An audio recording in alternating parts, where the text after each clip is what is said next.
Section 1. The Past and Early Years of My Life. Dear reader, I've spent years studying the craft of writing, and I know that a compelling narrative should evoke emotion and draw you in to the story through vivid scenes and immersive detail. I've also been studying the latest research in psychology and neuroscience that has profoundly influenced how I understand and tell my story. Yet for this first section, I must break a cardinal rule of storytelling. I will be telling you, rather than showing you much of what happened.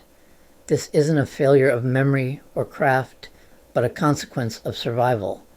Through a combination of dissociation, what lay people call blocking out memories, and years of intensive therapy, the specific details of repeated physical assaults by my parents.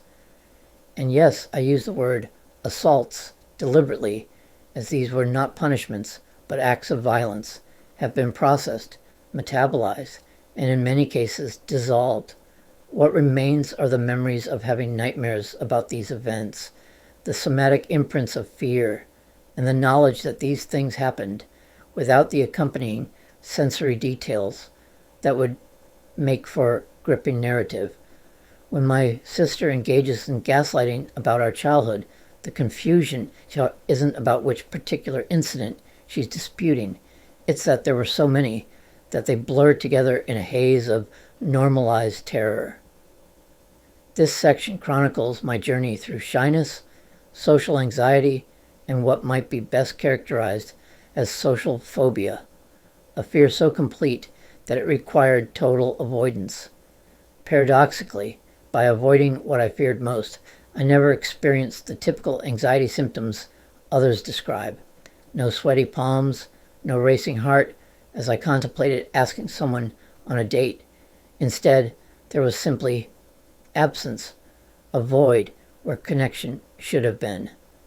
I'll share stories from my college years, including my experiences with 2 young women I dated, each relationship lasting exactly 1 date, as I began the slow work of emerging from my invisible shell. The background in this section is essential groundwork. At 23, I experienced what felt like waking up for the first time in my life. We're not there yet.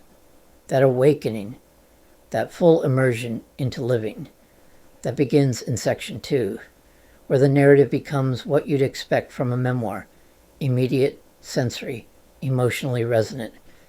Recent research, as Lisa Feldman Barrett explores in How Emotions Are Made, reveals there are no single necessary characteristics of any emotion. This understanding has been crucial in making sense of my own experience, why my anxiety didn't look like textbook anxiety, why my trauma responses were more absence than presence. For now, I ask for your patience as we traverse this necessary landscape of context.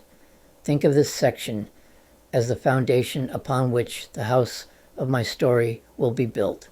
Some details might feel sparse, but they represent what remains after the essential work of healing has been done.